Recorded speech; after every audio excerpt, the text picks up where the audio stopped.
guys, welcome back to Yee-Haw, a Bonanza podcast. I am your host, Melissa, and today we are finally watching Season 1, Episode 28, San Francisco. I know a lot of you guys have been looking forward to this one. I know it's a fan favorite. I think it is a lovely, feel-good, funny episode, so I'm really looking forward to getting to it today. I just love the lighthearted episodes of Bonanza. I've also been really sick the last 2 weeks, so this will be a very nice pick-me-up, so to speak.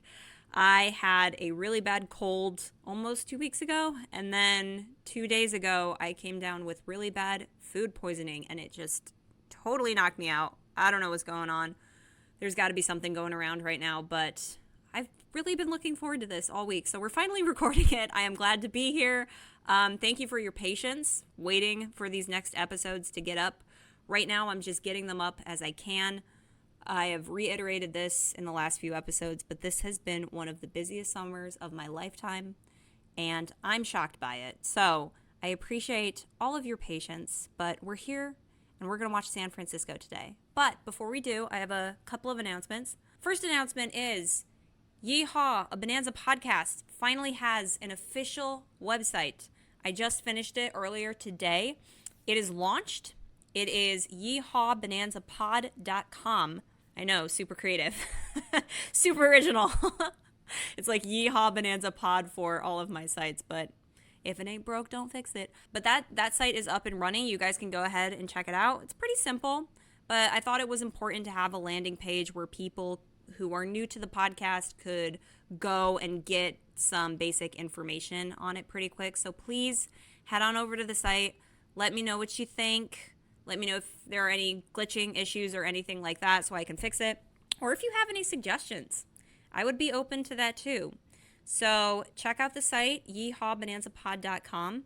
I have big plans for this podcast. Let me put it that way. I am really excited about taking all the small steps to make this show even bigger and better than it currently is. And the website is one of those steps. So check it out. Let me know what you think. Before we get into today's episode, do not forget to follow the show on Instagram and TikTok at yeehawbonanzapod. Do not forget to like and subscribe to the YouTube channel if you are watching along with the podcast on YouTube. And of course, you guys, I say this a million times, but if you have been listening to the show and you have an Apple account, if you could please leave me a positive review on Apple Podcasts, I would really, really, really, really, really appreciate it. It helps so much more than you know. So if you could just write a short review of what you think of the show, rate me highly, I would really appreciate it. Let's go ahead and read some details about the episode San Francisco. So first things first, San Francisco was written by Thomas Thompson, David Dortor, and Fred Hamilton. It was directed by Arthur Lubin. It premiered April 2nd, 1960. Special guests and other actors that appeared. They did not list a guest star for this week, which I thought was weird, and then I watched the episode and I was like, okay, that kind of makes sense, because there's no designated, quote, villain, end quote. So I'm not going to do a particular highlight on an actor this week, so go ahead and do your own research if you feel so inclined, because there are a lot of different actors with a lot of different rich Hollywood histories, so if you're interested, go ahead and check them out. But this episode starred Kathleen Crowley, David White, Victor Sen-Young, Marvin Vai, Richard, I think that's supposed to be Richard, but I spelled it wrong. Richard Deacon, sorry about that, Richard Deacon, Robert Nichols, O.Z. Whitehead, Stephen Roberts, James Hong, we know that name, Herb Vigran, Michael Ross, Tor Johnson, Donnelly Rhodes, and Walter Bacon. I love these names.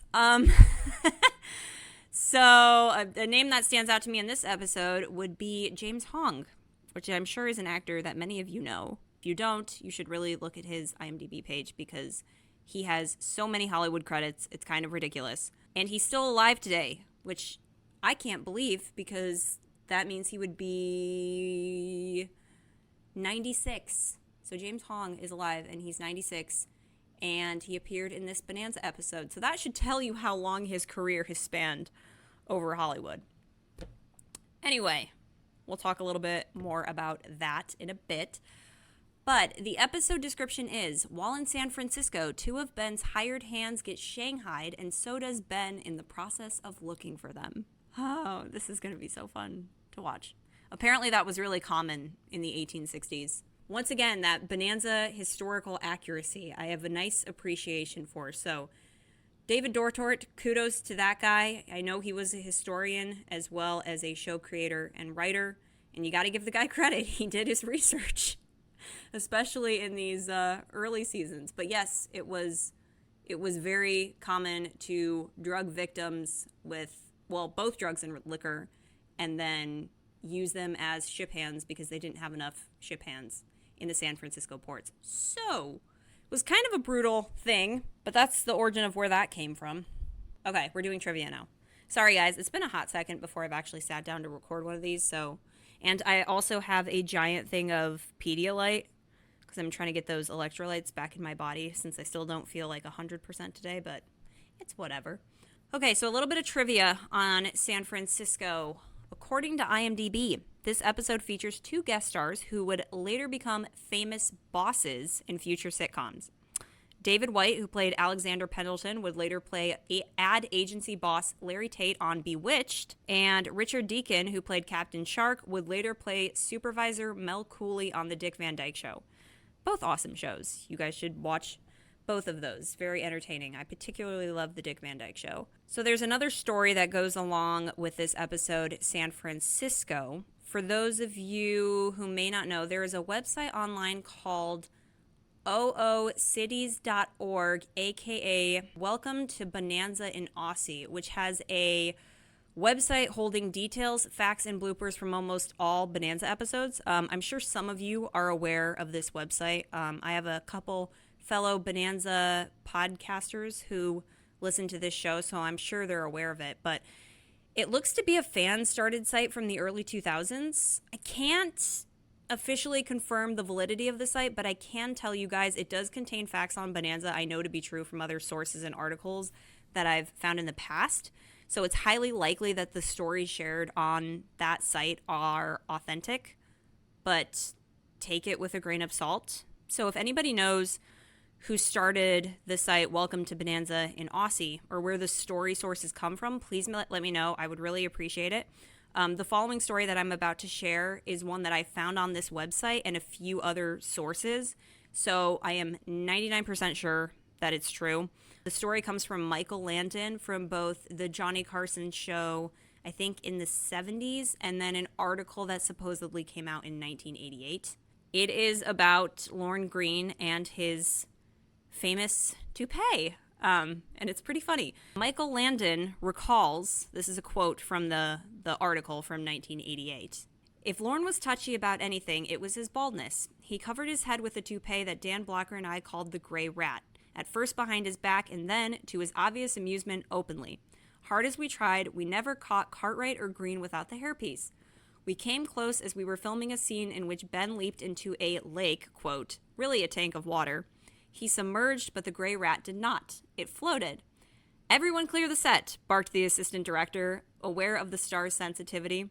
Dan and I just edged closer to the tank. No one could move Blocker, as we wouldn't have missed this for the world. 10, 20, maybe 30 seconds passed. Finally, a hand appeared, snatched the soggy Gray Rat, and pulled it under. A moment later, up came Lorne, the dripping piece on his head, a grin on his face. Foiled again." Which is phenomenal story, by the way. It's an amazing story. I believe Lorne Greene was known for wearing his toupee off the set. He was a little insecure about it. But the fact that they call it the Gray Rat is hysterical. Just like submerging and you don't want to come up without your hairpiece. The devotion from Lorne. That's a hilarious story. But apparently that was the scene where Ben drops through the trapdoor after he has been shanghaied by Pendleton's character. So that's a fun little story for you guys today. That's kind of a riot. I heard both Dan Blocker and Michael Landon were both a pretty funny duo together. And I have a couple photos from the box set I'd like to share with you guys. I can describe them for you here. The first few pictures are of Dan Blocker and professional wrestler Tor Johnson with their staged fake fight in this episode. Really short-lived scene. I don't really know why it's there in the episode, but it's amusing. Probably just there, for the amusement, but still. But there are some funny pictures of Dan and Tor just like posing in the put up your dukes photos. And then Michael Landon and Lauren Green are making very surprised facial expressions in the background. There's a great one. It's like mid-take where everybody's laughing at Tor and Dan in the forefront. And yeah, those were the only pictures on the box set this week. So yeah, that sums up the box set. So you guys pull up your copy of San Francisco and let's get right on into it. 3, 2, 1, go.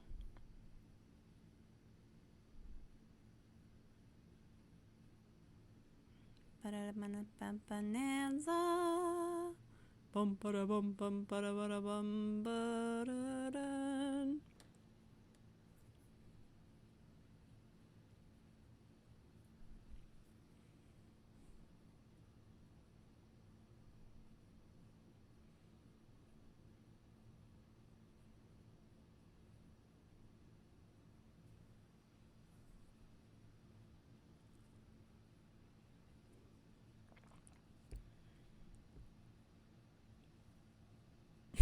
Adam's being punished.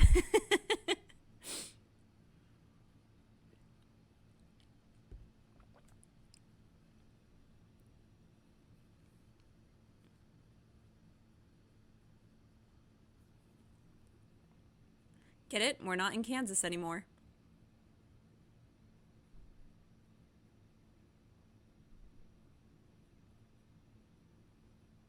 Come on, Hamp.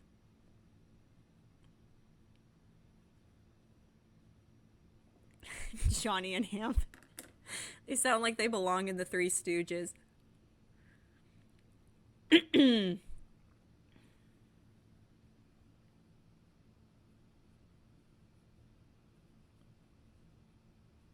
could also be Things 1 and 2 from the Dr. Seuss books.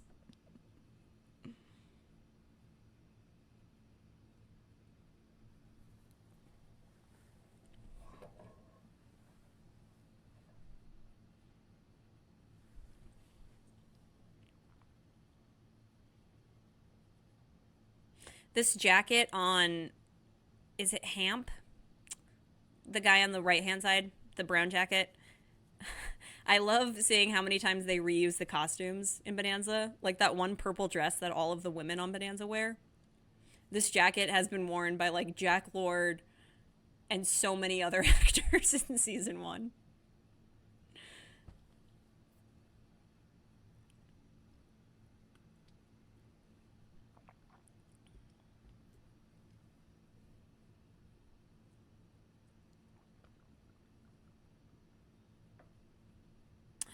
James Hong.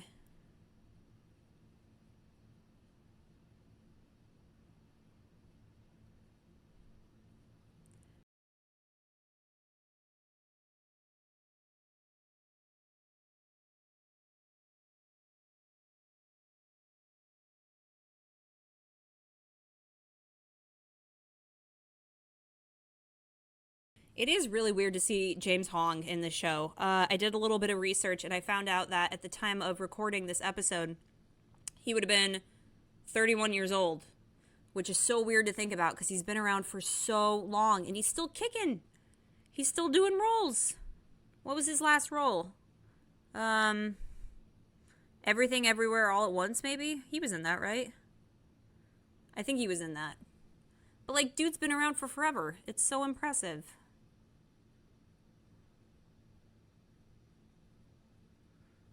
Ben Cartwright looking mighty fine. I said what I said.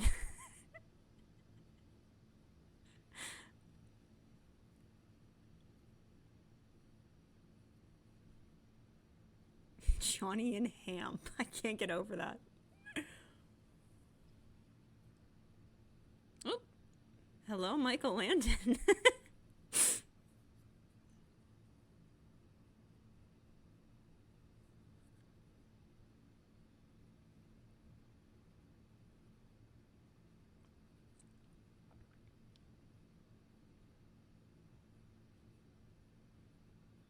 Wow, Ben's pretty generous for knowing that his sons rigged the straws and then let them come anyway. Poor Adam. dude.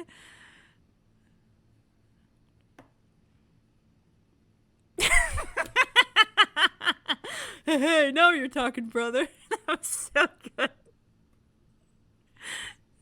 That was so good. I loved that. I gotta say, I absolutely loved what they gave Ben to do in this episode, and I loved Lauren's performance. He was so entertaining in this one. Now you're talking, brother.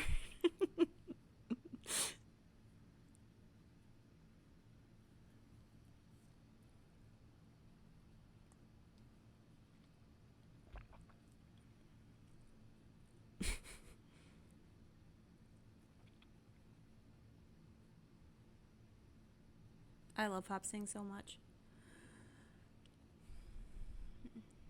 He is extremely loyal.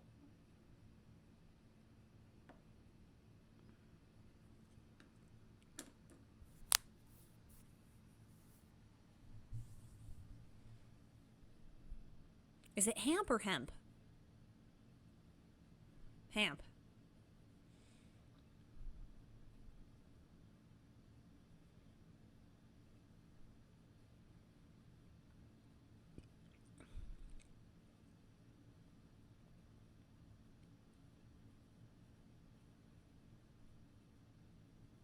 Narrator voice. No, they were not.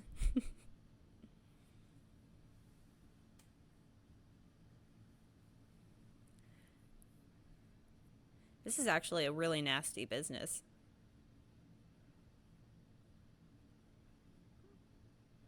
Like, you just go missing.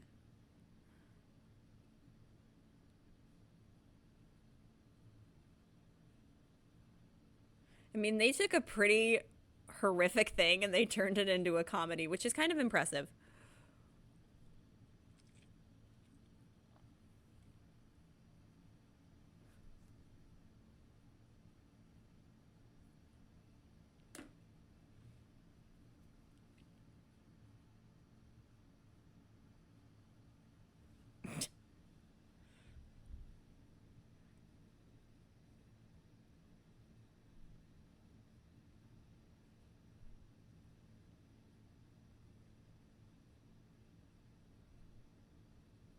You know, you could have put, if they did include Adam in this episode, it would have been really funny if he and Ben were the ones lecturing Joe and Haas, like, oh, you guys are going to get yourself into trouble. You'll see.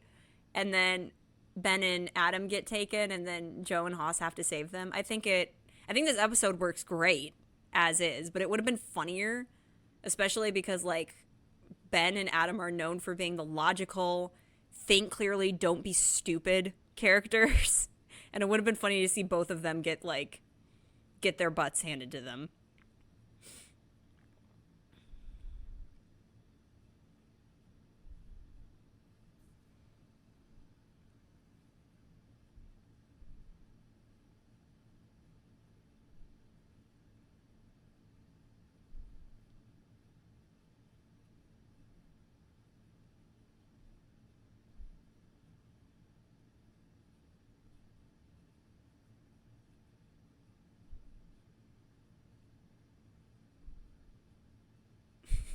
Sailors, yes, but now cowboys. He said that very Western-like.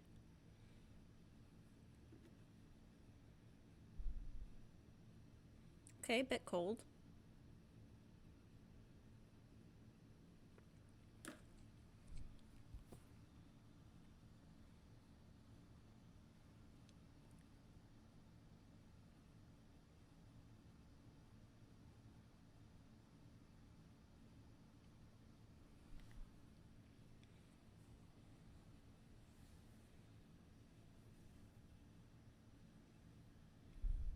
I don't believe they've established Ben's backstory yet as a guy who used to go to sea.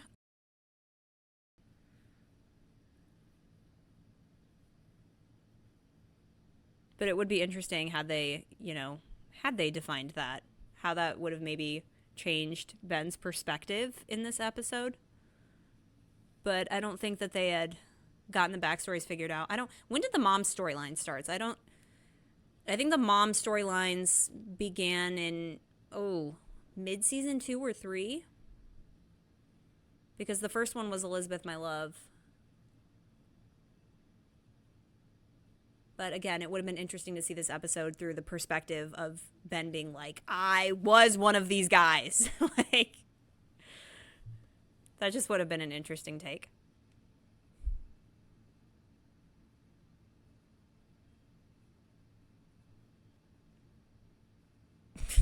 What is this outfit? That guy's built like a truck, though. Holy smokes.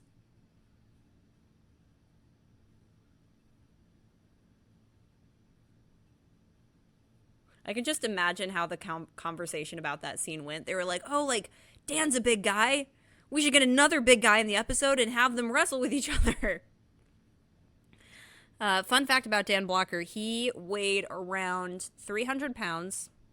I think maybe a little less, so like, 275, 300, around that range.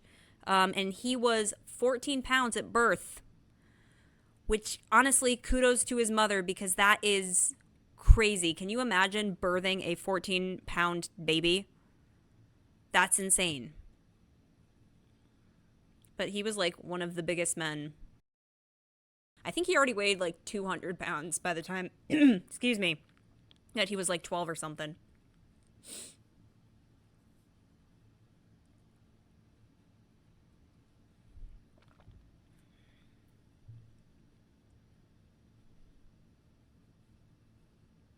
What was he going to do? Was he going to just take Joe and whack him over the head with the mallet?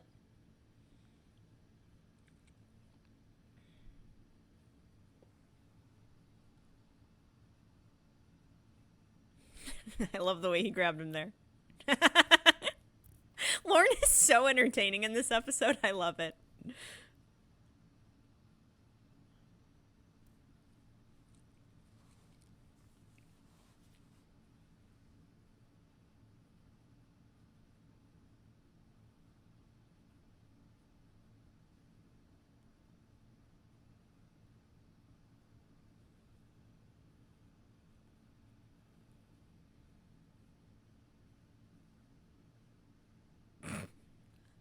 I love it when he calls them by their full names. Joseph!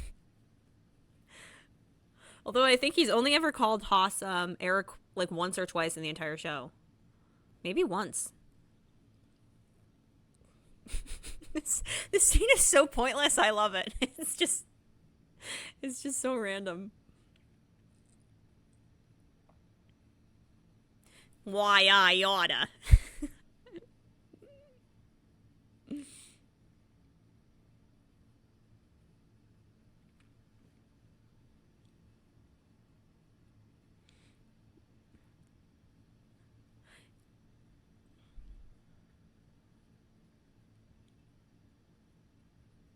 Boxhead Brannigan.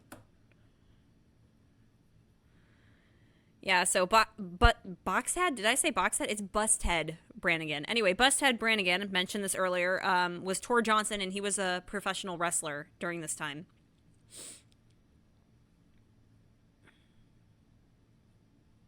And apparently he appeared in a lot of shows. I think I'd have to double check myself on this, but I believe it started in 1934, his career did. And then he would appear in a bunch of different series as a wrestler. So, good for him.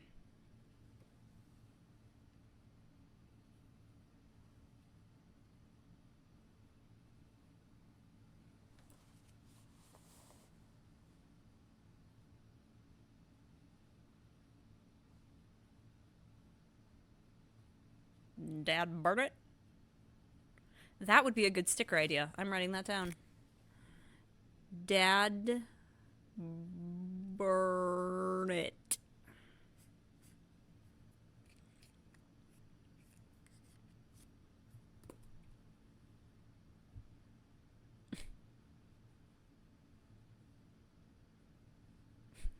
Not the gong every time Hop Sing comes in. That's a bit much.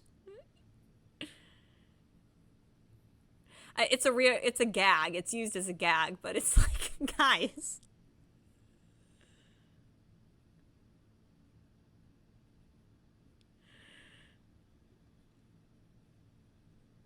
James Hong is number 3 cousin.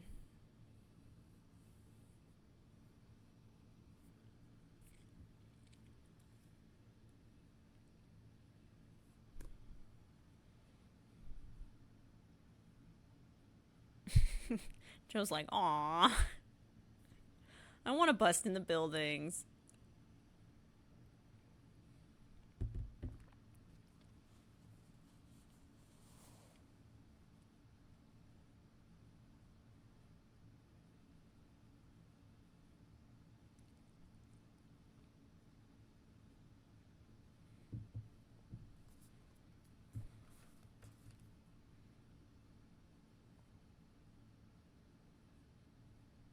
Can we talk about for a second just how loyal Hop Sing is to the Cartwrights? It's so sweet. And he like brings his family in and his family's all super loyal. I love that.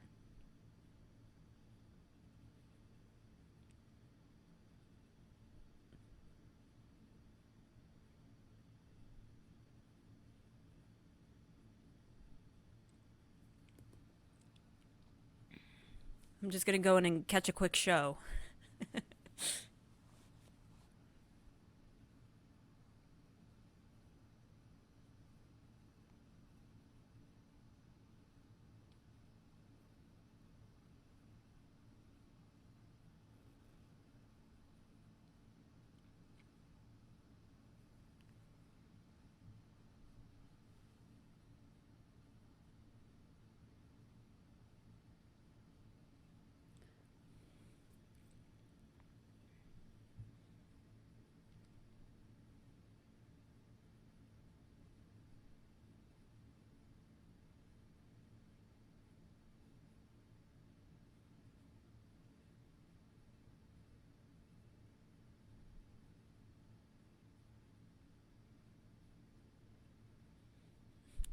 Ben, I love this too because Ben comes in and he works his subtle charm and his friendliness to get this man to open up to him, and then it flips on him. Doesn't end up working at all. I love that.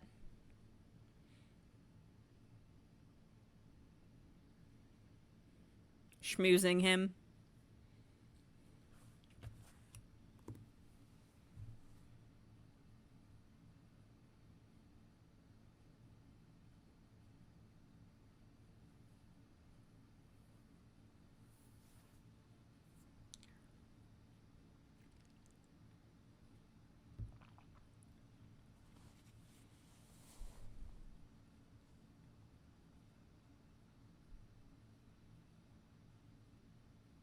Overdoing it.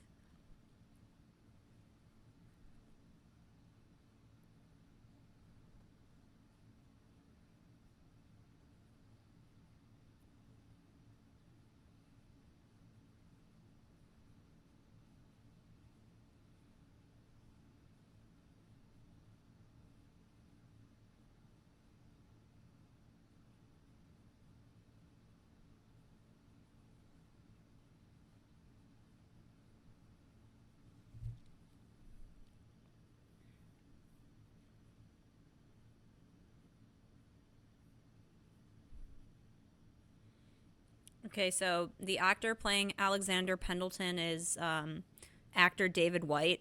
And when I was rewatching this episode, I was like, oh my god, I can't pinpoint where I've seen this guy before. And he's been in everything, as he would have been. But he was in Twilight Zone.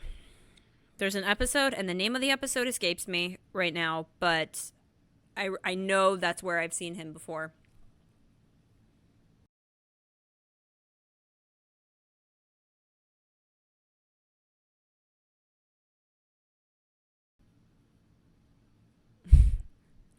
That is the famous toupee story scene right there. That was probably really entertaining. And I do want to confirm, I have found like 3 different sources confirming that story. Not just the one website.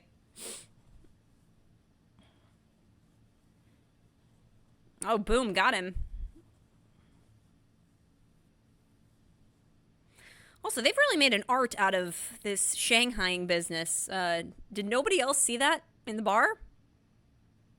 Or are all the guests in the bar staged as well? Are they fake guests? It's a very shifty business.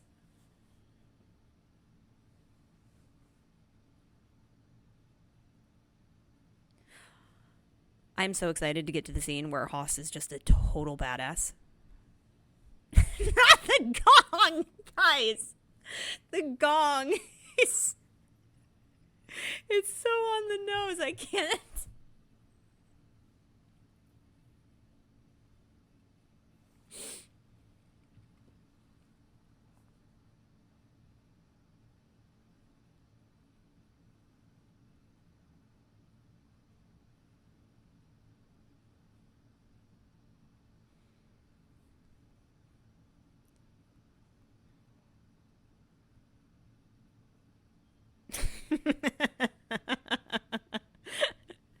They waited approximately 3 to 5 seconds before they decided to panic.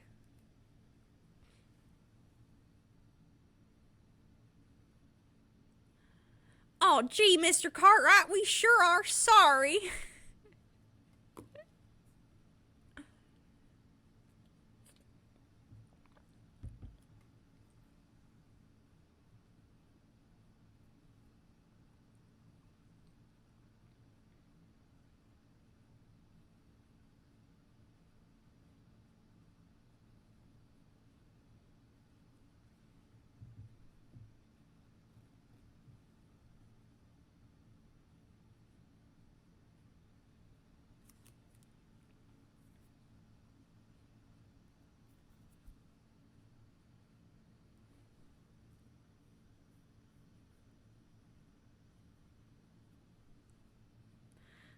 I love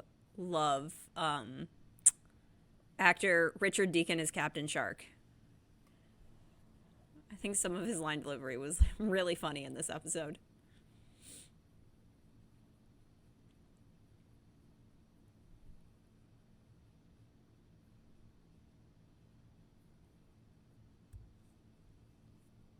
Dude, screw the contract. Take the 3 times.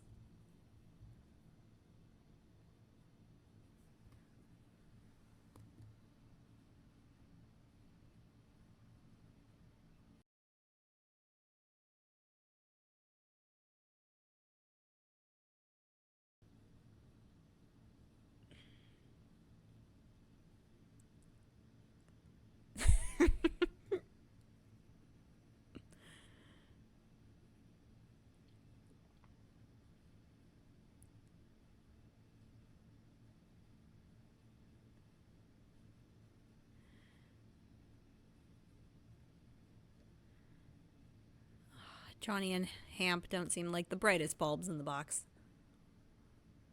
Golly gee whiz, Mr. Cartwright, I sure am sorry. I want that silk for me wife.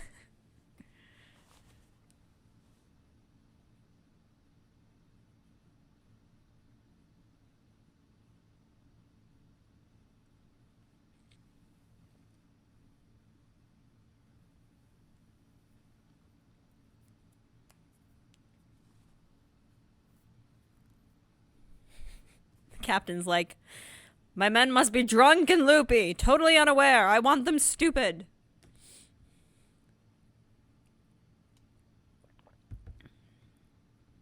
That makes sense. You don't want men who can think for themselves.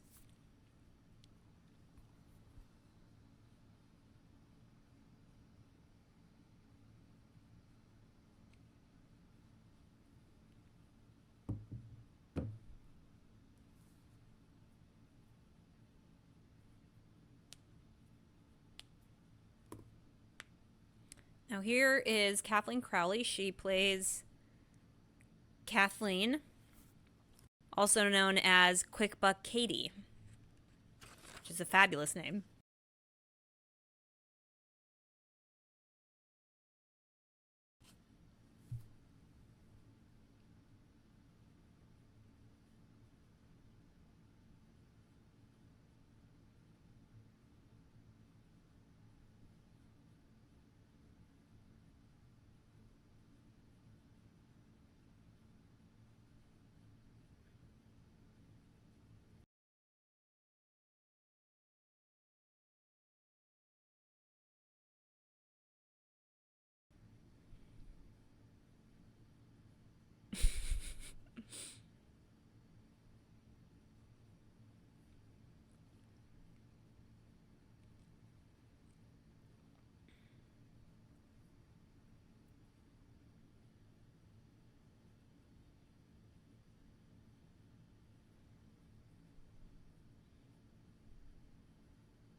I wonder how they planned out all of the sets, you know, because it's very obvious that they rework a lot of the sets to be different environments. Like, I'm not sure how that works. Like, do they sketch out the way the sets are supposed to look, and then they switch them based on the sketches or the drawings? How long does it take them to switch from set to set? You know, they probably film all of the scenes on one set before they take it down and then change it into the next set, and then they film all the scenes there before they go to the next set.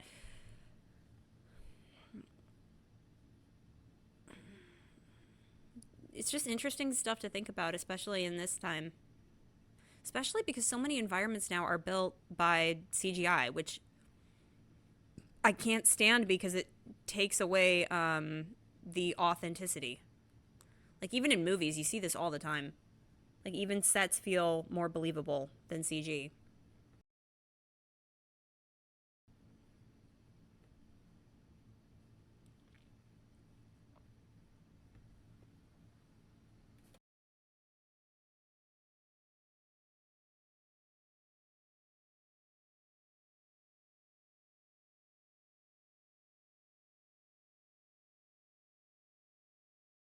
The perks of being rich.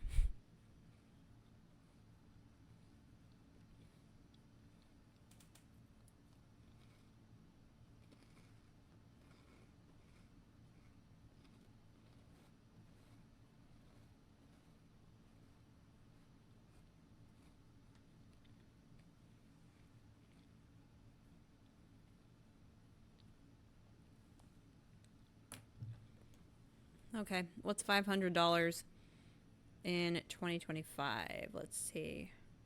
$500 in, let's just say this is 1860. 1860 worth today. Oh, my goodness. $500 in 1860 is worth almost $20,000 today. Wow.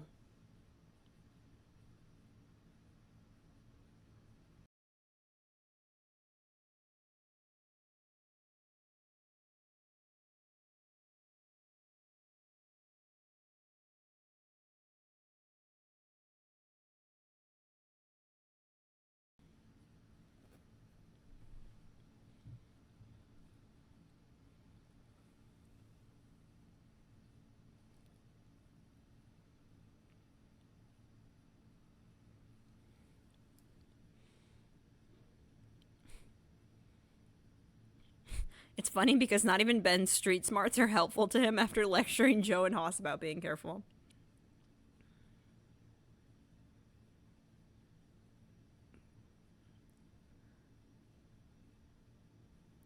You know what a great element to this episode would have been? Like, what if Hopsing's cousin count, like, kept going up to, like, 15? There's the dang gong again.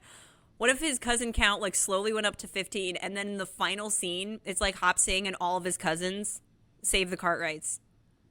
That would have been really funny and awesome.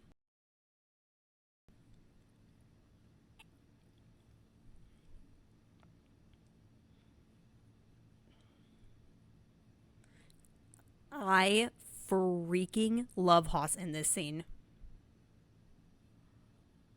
Go Haas. Go Haas.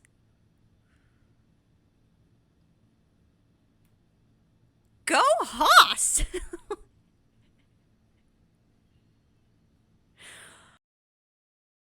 I freaking love him. Haas is a badass. He can be so scary and fierce. It's like everybody's like, oh, he's warm, kind, and lovable, and he is, but he has these moments of badassery where you're just like, oh my gosh.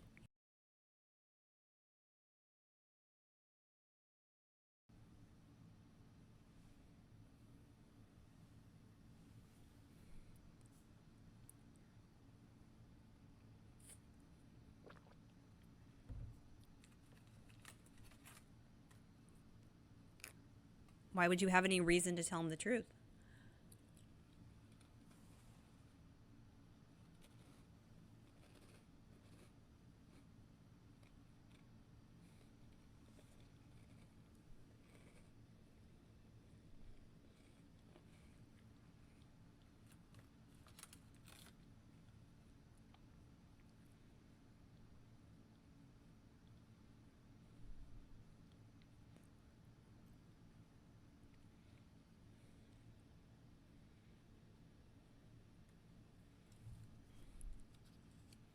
And I love this because it flips on the men trying to Shanghai Haas.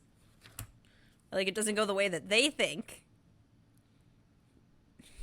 Honestly, falling down that hatch or jumping down or whatever they had the actors do, that would have been really fun. In fact, this whole episode seems like it was just a blast to film. Like, you can tell that everybody's having a really good time.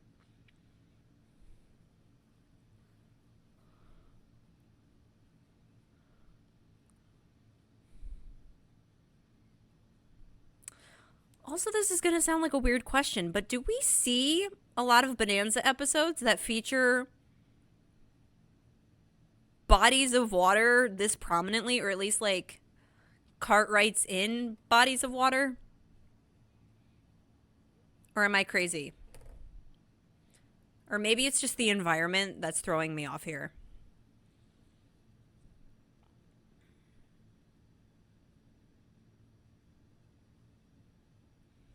I'm a cowboy, I ain't no sailor. Anyway, that might seem like a weird question, but I'm just trying to think, like, how many episodes in Bonanza do we actually see the Cartwrights? Like, it might just be the environment. I mean, there's plenty of water in Bonanza episodes. But, it's probably the environment.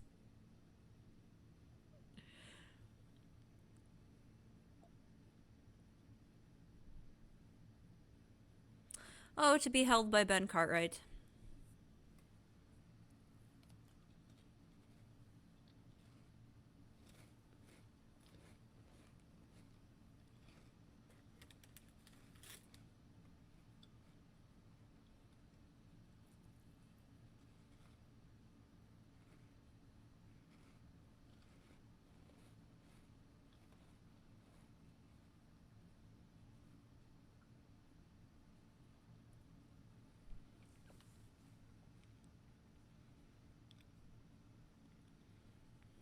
Betrayed. Ooh, that's kind of saucy for 1960.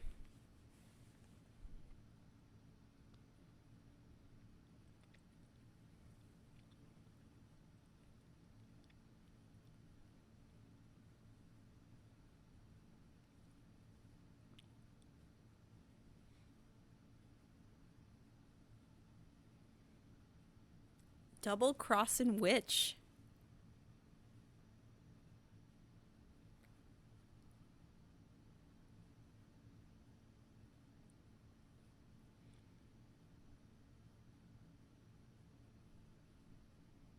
I kind of love this woman. I mean, she's a very shady character, but how did she get into this business?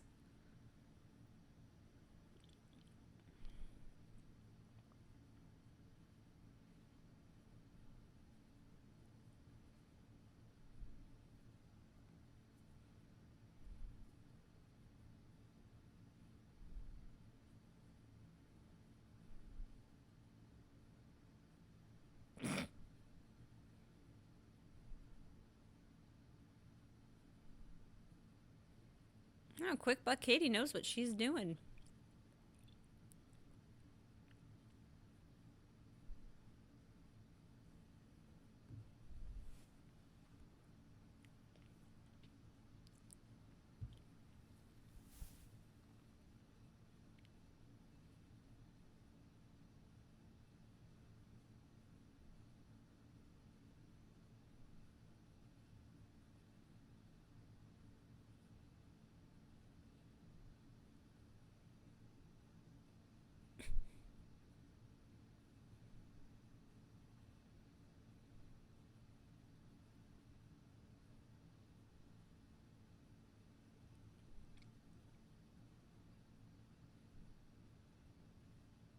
She's great.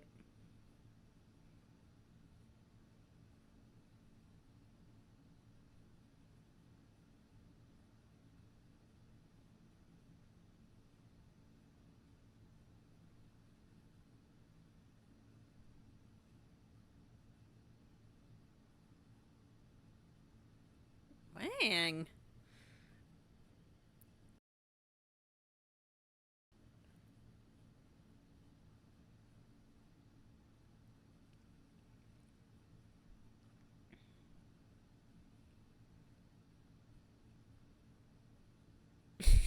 and this is fabulous.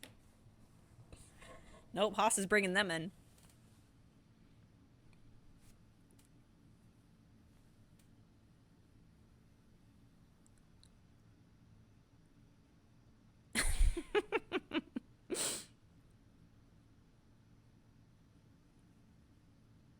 Yeah, good luck trying to take Haas down. You're gonna need a lot of men for that.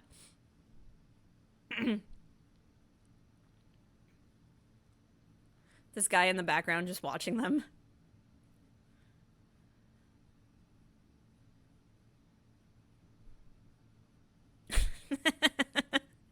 Found him.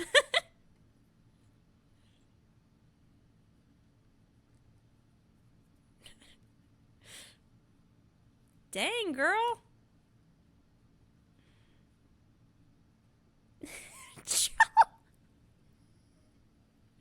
Joe's like, ooh, this looks fun.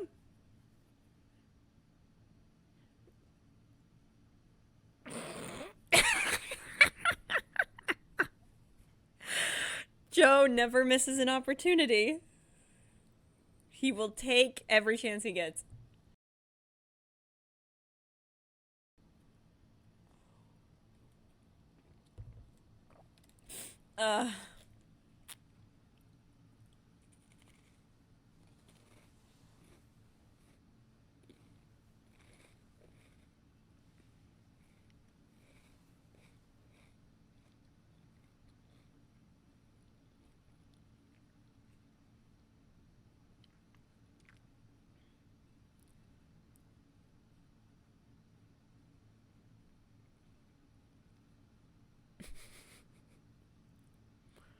He'd get along with the Rat Pack in Robin and the Seven Hoods.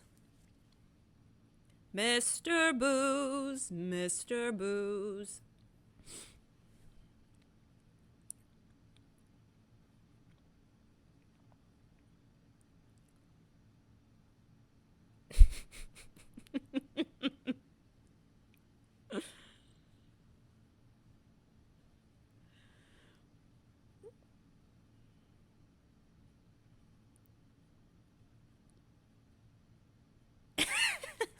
Such a great line.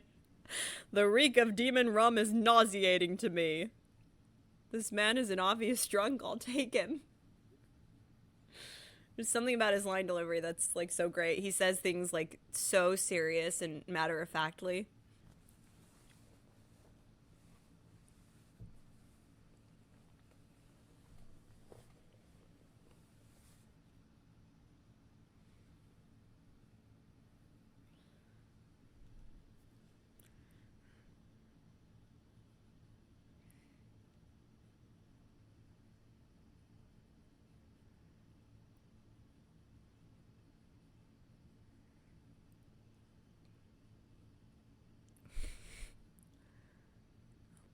I remember the first time I watched that, I took a video and I sent it to my sisters because I was screaming. I was like, this is so different from Pa Ingalls.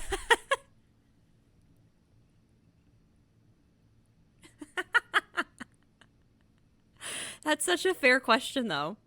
I would absolutely want to know, how much is he worth to you?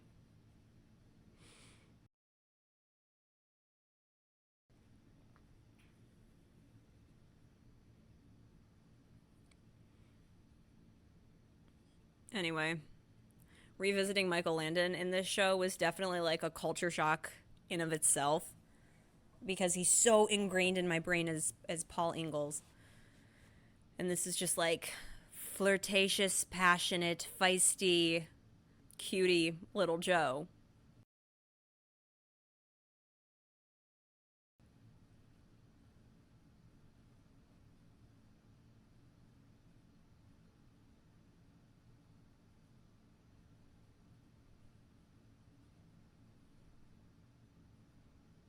This whole set looks like a ride at Disney. A little bit like Pirates of the Caribbean, or the ride that's inside the Epcot ball.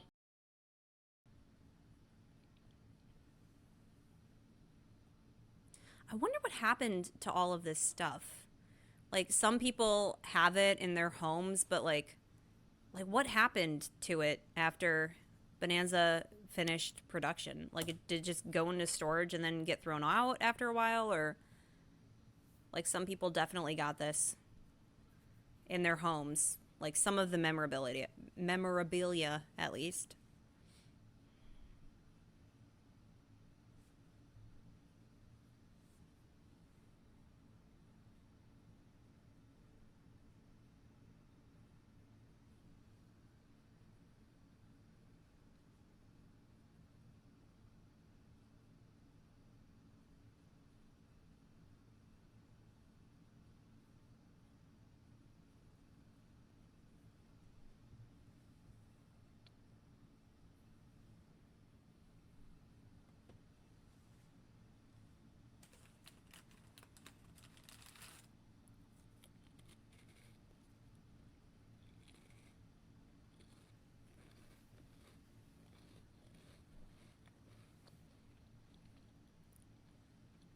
Ben's probably getting flashbacks here.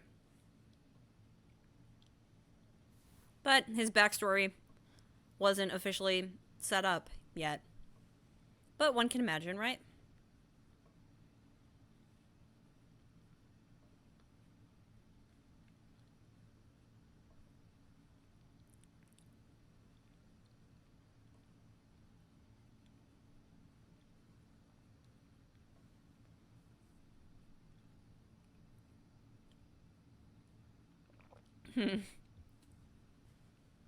A ranch.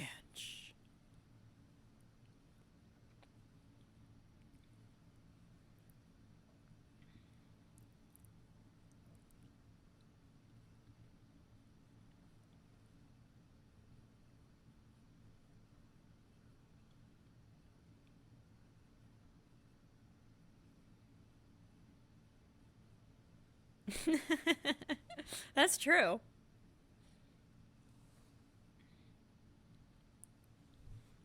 I wish Hopsing's cousins came for this.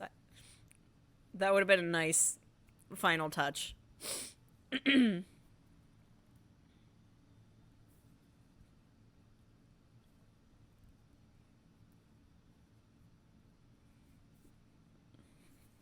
This whole scene looks like it was so much fun to shoot.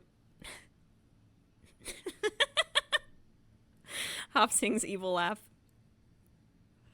No, this whole thing looks like it was a blast to film, especially because I believe, with the exception of Lorne, that Dan and Mike were doing all of their own stunts. I know Michael Landon loved to do his own stunts, so at least we can count on it being him. But that is so obviously not Lorne.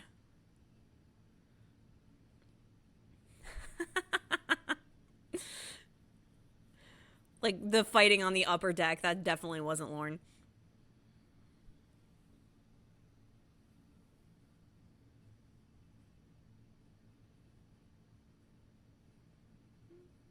And these cartoony punches are so fabulous.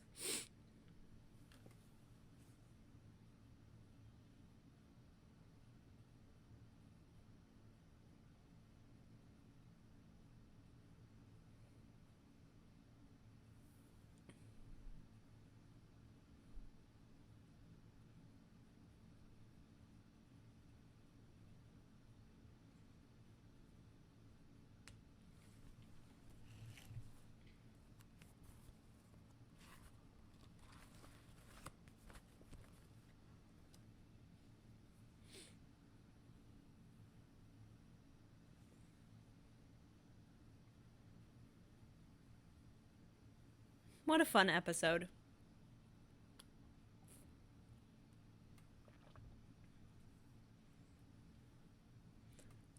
I'm not sure anybody enjoyed that more than Hop Sing did.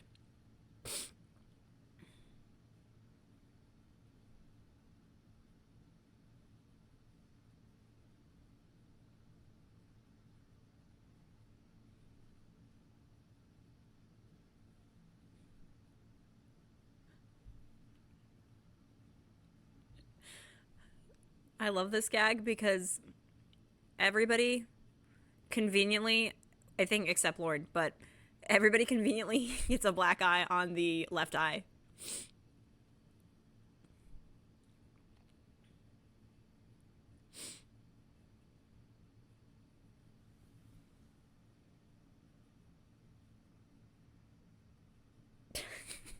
Like that.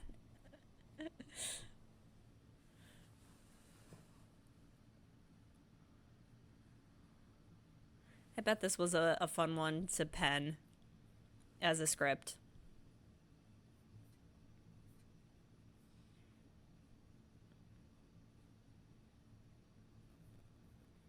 I think this is the official second step that Bonanza took into even Hop Sing got it. The official second step that Bonanza took into the comedy area, and I think they did pretty well. The comedy episodes, in my opinion, they only got better. I think there are very few comedy episodes of Bonanza that I don't like.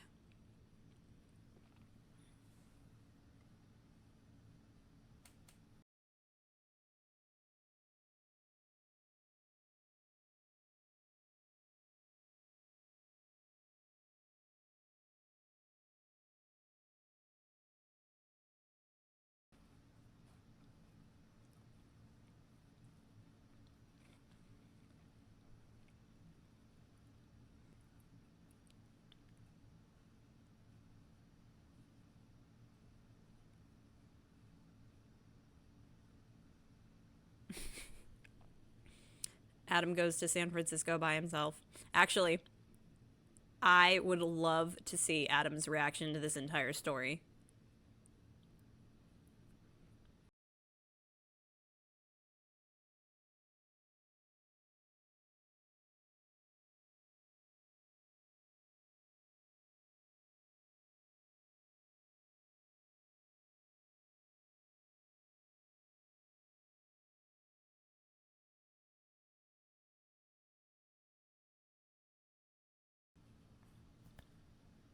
Did he say shut up?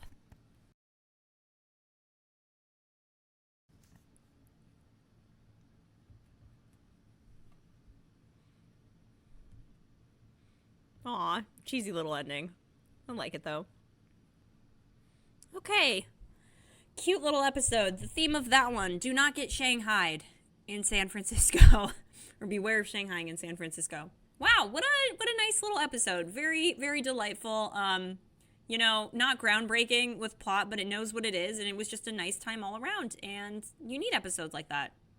They're very delightful, and they give you a nice relief from the stresses of life. Performances from all the actors were really good. I can understand why there was no highlighted guest star this week because there were just so many of them.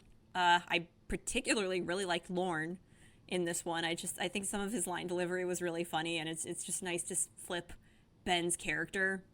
He's the victim of the shanghaiing, not Haas and Joe. And that's always fun to see. Least favorite scenes. This entire episode is very entertaining. It's hard not to like it. It's a lot of fun dialogue. I really enjoyed the scenery change. So many of the Bonanza episodes are in the West, across the Midwest or spent at home on the Ponderosa, and I think the change of scenery was really nice. They didn't do a big change of scenery a lot throughout Bonanza, but it is a nice change of pace. This is a hijinks episode more than anything else, and the episode knows this. It knows what it is. It doesn't accomplish anything major as a story, and I think that's okay. Like I said, I think you need episodes like this, just lighthearted stories that you can interject in a season just to have a good laugh. Most TV shows want to go for a very specific story arc over the course of a season, but they only allow themselves a certain amount of time to accomplish that.